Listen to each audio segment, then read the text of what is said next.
Merry meet and fare thee well. Settle in for a story with me, Astin Gaël. Welcome in. Thank you for being here today. This is the daily collective message for February the 15th. I am filming this on February the 15th, so happy Sunday fun day.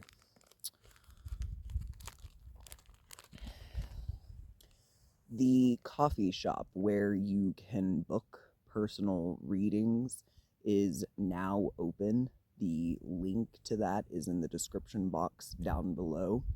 I have a 3-card spread, 5-card spread, 30-minute pre-recorded video, and a 1-hour Zoom call where we can co-create a story together. Also, if you are not following me on Blue Sky, the link for that is also in the description box down below. You do receive additional posts that I do not put on the YouTube, including the daily astrology. So if you are into astrology and want to know a little bit about the placements and aspects of the day today, be sure you're following the magic shop on Blue Sky. All right, so same thing as last week. We are reading an excerpt a day from this book until there are no more excerpts left. This is What There Is to Love About a Man by Rachel Snyder. The art of divination using books is called bibliomancy, and typically you do so by just turning to a random page, much like shuffling the cards and telling a story from the cards that come out. But I am using the subjects of each excerpt as a basis for the theme of the readings. So, today's subject is one of my favorite subjects, the mustache. I actually saw myself with a full beard last night in my dream, and I am going on 3 years on testosterone. My testosterone birthday will be in March. 3 years. And I am well aware that I am actually still in the young man phase of transition. You go through a second puberty when you start your transition. So I'm well aware that I should not have a full beard yet, but it's one of the only things I have wanted. So, seeing it in my dream last night helped me to hold on to some hope that it's coming soon. Okay. Some men must mustache.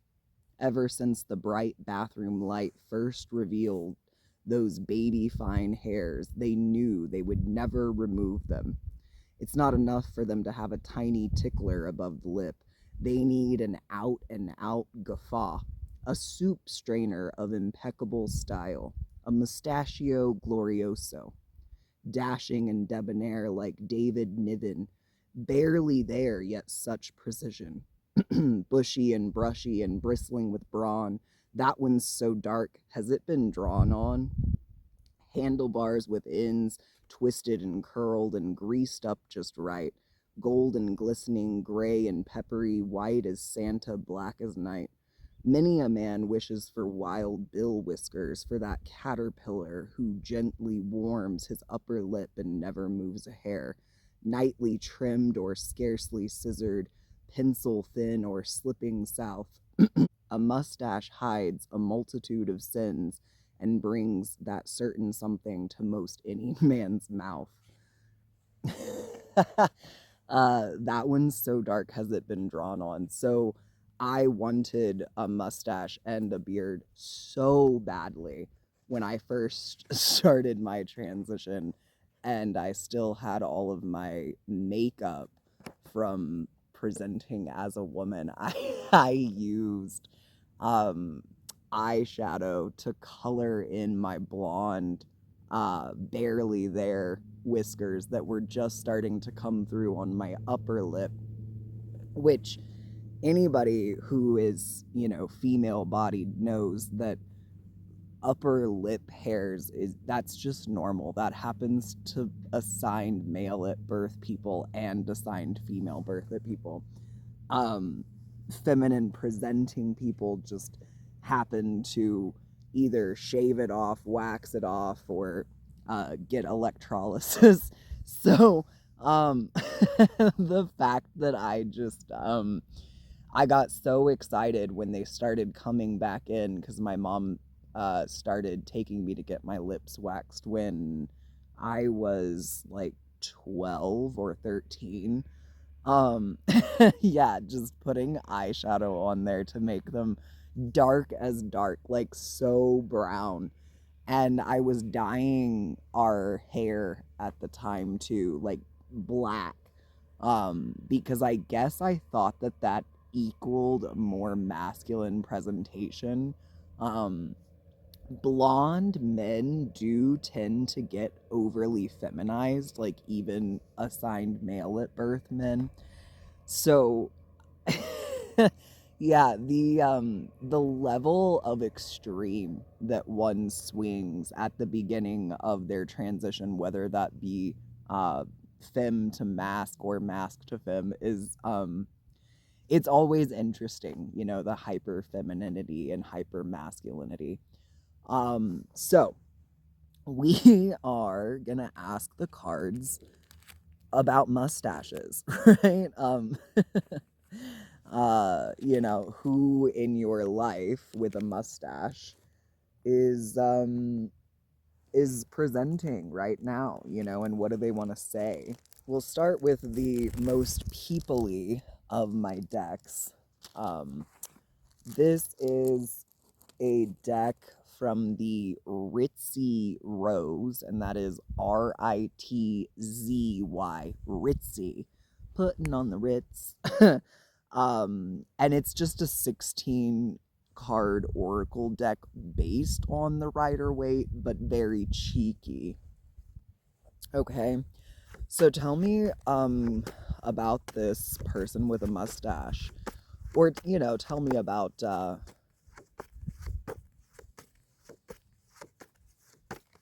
who is in this story. I guess they don't have to have a mustache.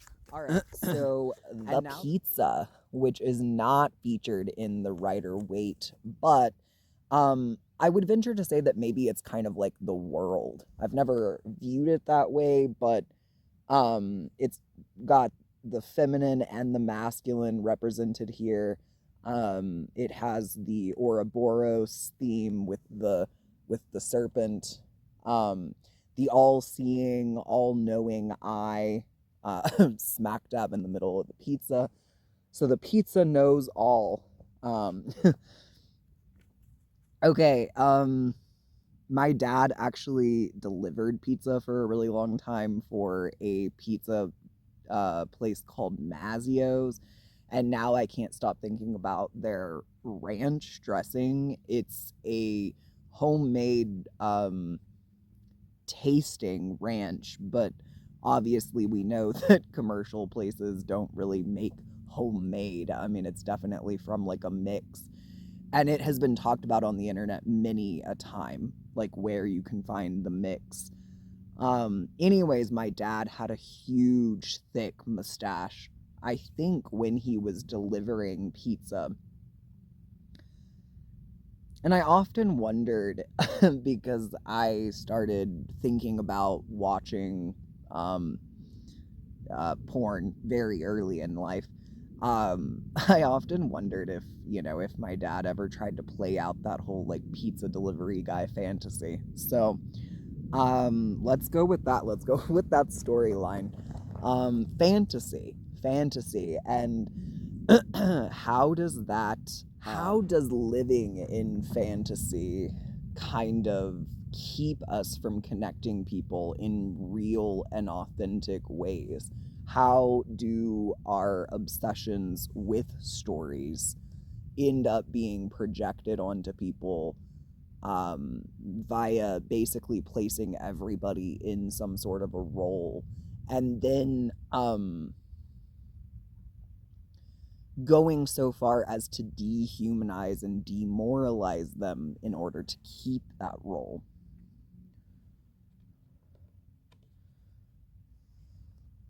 Okay, and then we've got the mood, which in the Rider-Waite deck would be the death card. um,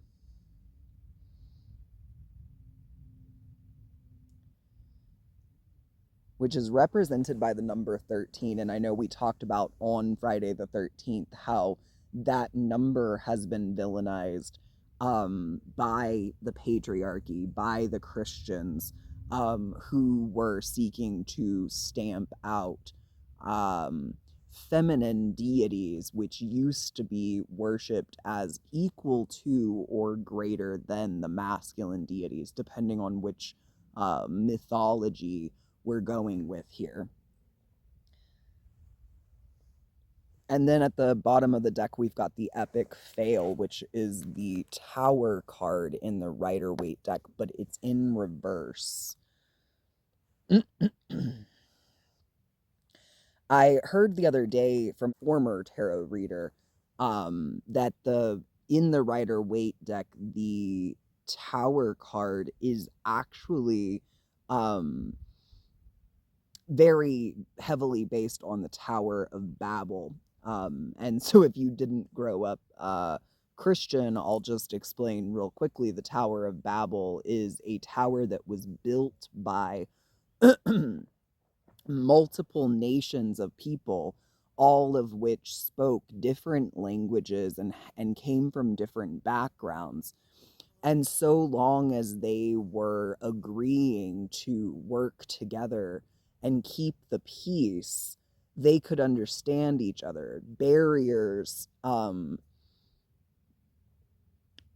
didn't exist. Language barriers, culture barriers, etc., didn't exist so long as they agreed to build the tower according to the way that God, the all-knowing God, said to.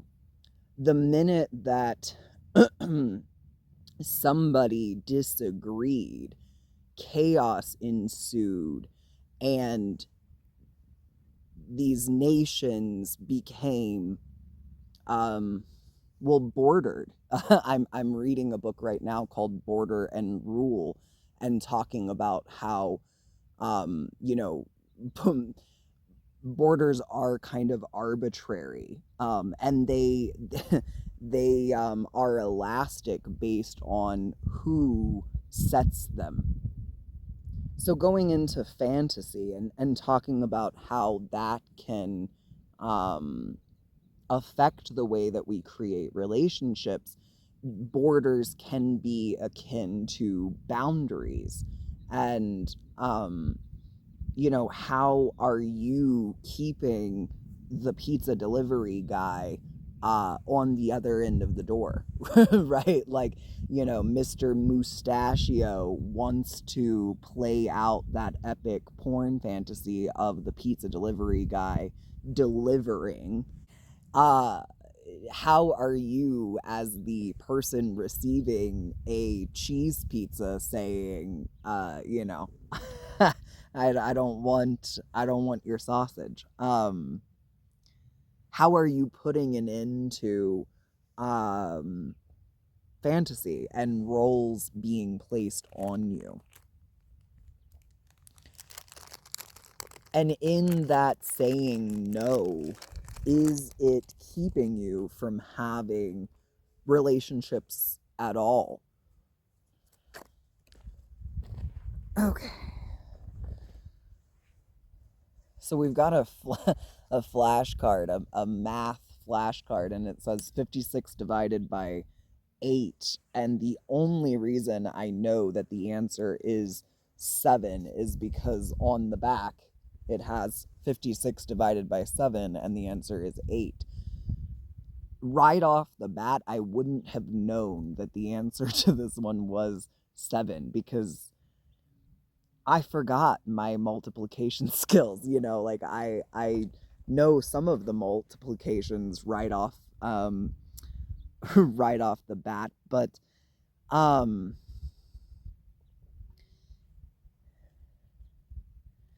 yeah, I was listening to an interview this morning about predators, and it was with a model who got groomed before she even turned 18 on the internet. And it's interesting because this multiplication card, and me not being able to just pull up multiplication, which seems like a simple skill set, but I, with a dissociative disorder, have dropped a lot of things that most people consider simple skills, because it requires so much energy for a brain that is actively deteriorating, actively forgetting things, to keep this body functioning from day to day. That, like, as silly as it sounds, I remember how to boil water and make pasta, but like the art of taking a meal from start to finish that's not written on the side of the box is too complicated for me now. Um, and yet I am in the process of starting my first novel. Um, Predators have made it too hard for my wholeness. They do this. They dumb you down, they demean you, they demoralize you.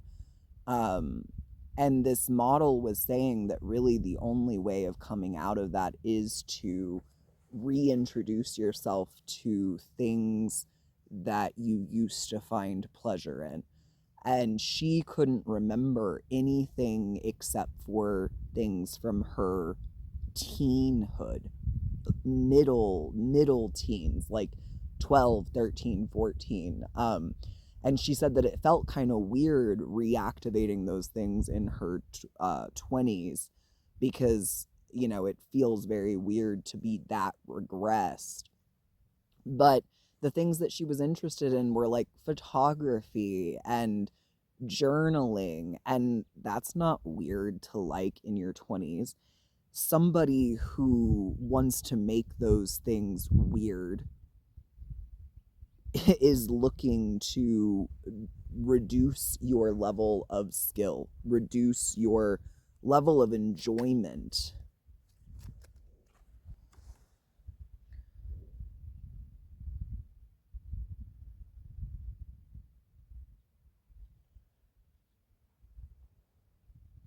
So there's somebody coming in to help you, and it's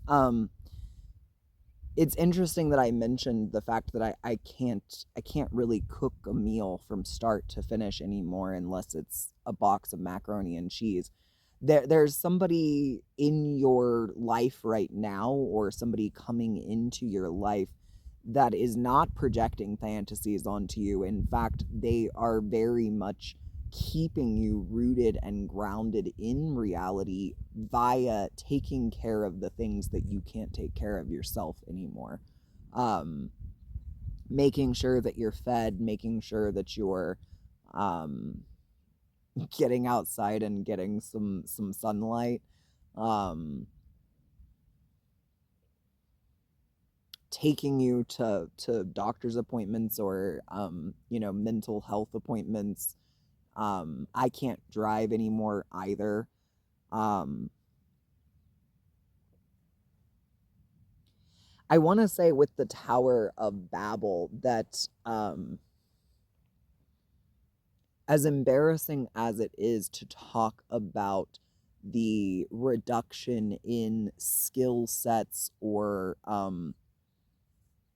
um I don't want to say intellect. I don't feel like I have a reduction in intellect. I tend to forget things like simple multiplication, but as embarrassing as it is to admit those things, to it's important to not mask yourself as normal. It's important to not let people think that, you are same, especially if they are, fully functioning. I don't like that word because it sounds so ableist, but not just people that are coming into your life in a role of caregiving, whether that be your medical staff, your mental health care staff, or a partner, but friends too, and family members, etc. Letting people think that your level of ability is more than it is actually doing both of you a disservice. Give me a song about mustaches. No, just kidding.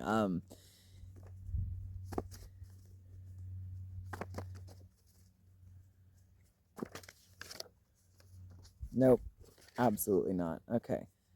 I actually need to remove some of these cards from this deck because there are some songs in here that I can't even support anymore. Okay.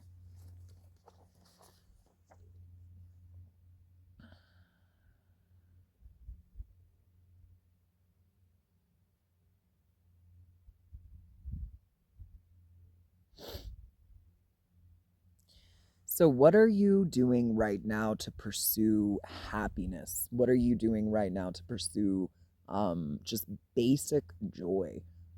Is it coming out, and sitting in the sunshine?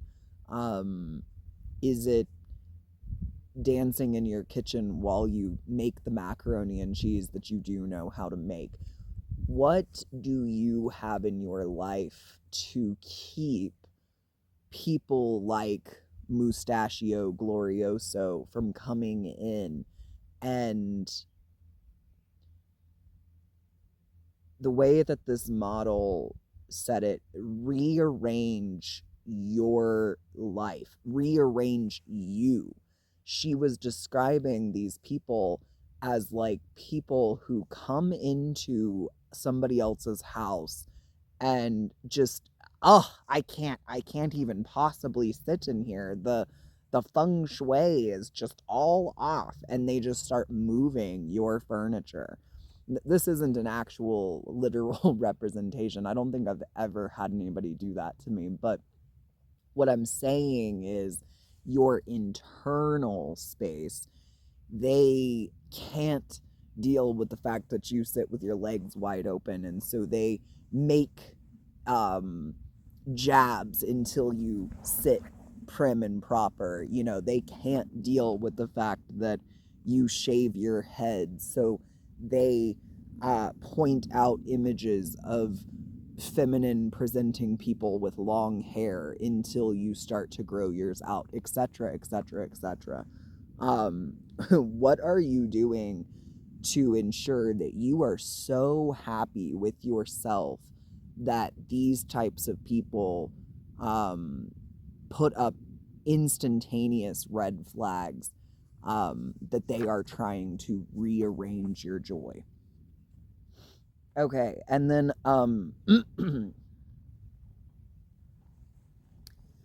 oversharing is another thing that this model that was being interviewed brought through. Um, and I'm pulling the song "I'll Make a Man Out of You" by Donny Osmond in Mulan, one of my favorite songs. Um, and the last line that I have written down here is "mysterious as the dark side of the moon." Um, we've talked about mystery last week. We based a story off of mystery. Um, and it's something that we equate with masculinity, and therefore we believe the opposite of femininity. We expect feminine people to overshare, to connect in very deep and meaningful ways, and just go to the depths. And I used to pride myself on that too. And I used to think that people that were only interested in small talk were just so boring. You're so boring. I want to know more about you. But when someone wants to know everything about you within the first few weeks of getting to know them, that is one of the prime plays of people that are out to manipulate you. Um, so how are we putting a death to this? And going back to the pizza kind of resembling the world card to me, we're putting a death to allowing people to project these fantasies onto us, these mustachio gloriosos, that just think they hung the moon and stars. I think my granddaddy is very present today, because just some of the stuff that's coming through is real old fashioned. Um, but you have to have something new ready to go. It's kind of like when you're ready to leave a job. Hopefully, you've been spending your breaks looking for a new job leading up to that point, because you know you don't want to have a break in employment for financial and other reasons. So during this break in hooking up with Mustachio Glorioso, um, how are you developing new skills to mm, attract somebody new, be attracted to somebody new? Because I know it's easy to be attracted to a Mustachio Glorioso. And let's be honest, I think it's easy to want to play out some sort of fantasy like the pizza delivery guy. Um, but look, we can't be playing fantasies every day for the rest of our lives. So, in my opinion, being polyamorous, I am totally open to a partnership that is pretty much fantasy based only. I would consider that a play partner, and I would welcome weekends spent in nothing but adult play, where we role play and bring out that fantasy aspect. But the partner that I wish to spend my waking hours with day in and day out, I need them to be as beige as the walls at a hospital. Like, I need them to be boring. I need our conversations to be about what we did that day and maybe the politics of the world, and our Netflix shows. um, I do not need high stakes drama every single day. And I've found that people who do are very much stuck in a cycle that they just don't know how to get out of. Yeah, so here's a writing prompt that I think goes perfect with today. And I'm finishing Lucifer. My partner and I have been watching Lucifer, so I feel very conflicted saying, what do you truly desire? But I'm not trying to mojo you like Lucifer. I really do want you to get out your journals and write down, What do you truly desire in career, in friendship, in love, in hobbies, in education? Okay, like there's some starter things. What do you truly desire? What makes you feel fulfilled? um at what at what point do you feel fully educated? My answer, probably never. I have reawakened my love of learning, and it is going to be lifelong. I am a chronic learner. Um, so my answer for education of what do I desire is more. I want to know more. I want to learn more. Um, my answer for what do I desire in love is honestly not much more than what I have. I'm very aromantic, so my partner bringing home truffles yesterday, because they are a chocolatier and they had to make chocolates for the chocolate shop in town because it was Valentine's Day. Like, that's it. That's what I desire. Somebody had to do something. They thought of me. They brought me something.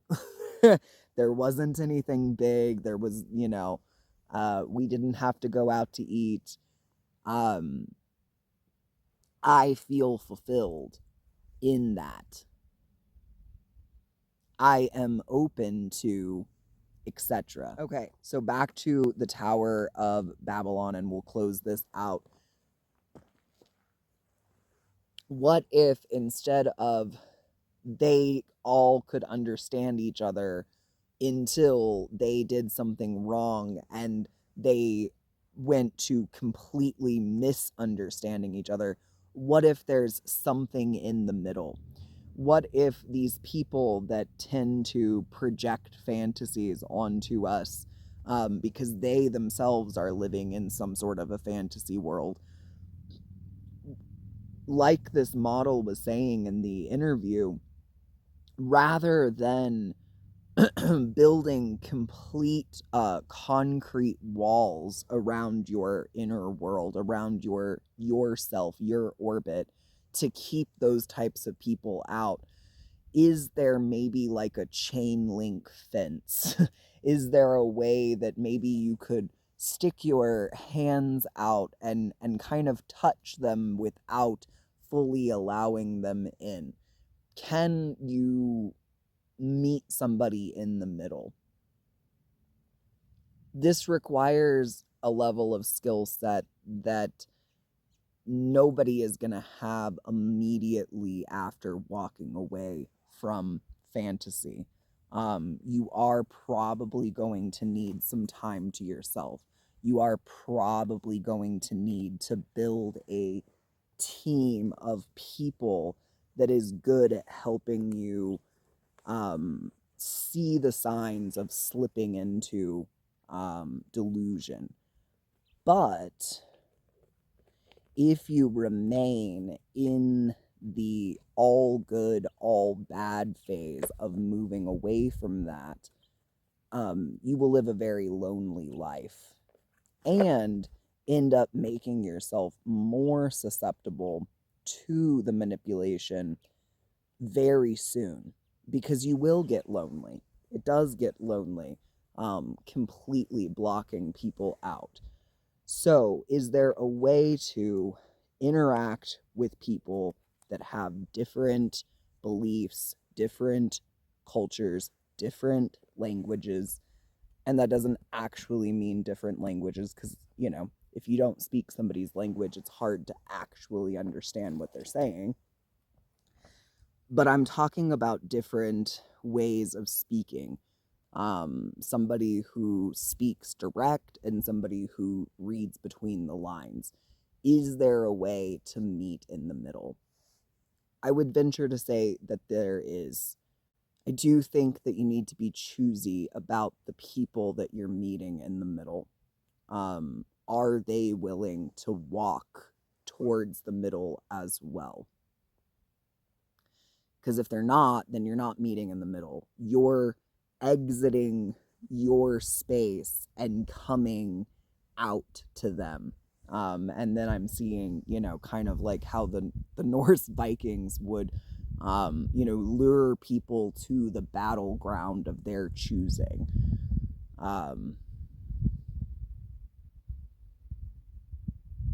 Yeah, well, protect yourself from those Mustachio Glorioso pizza delivery drivers.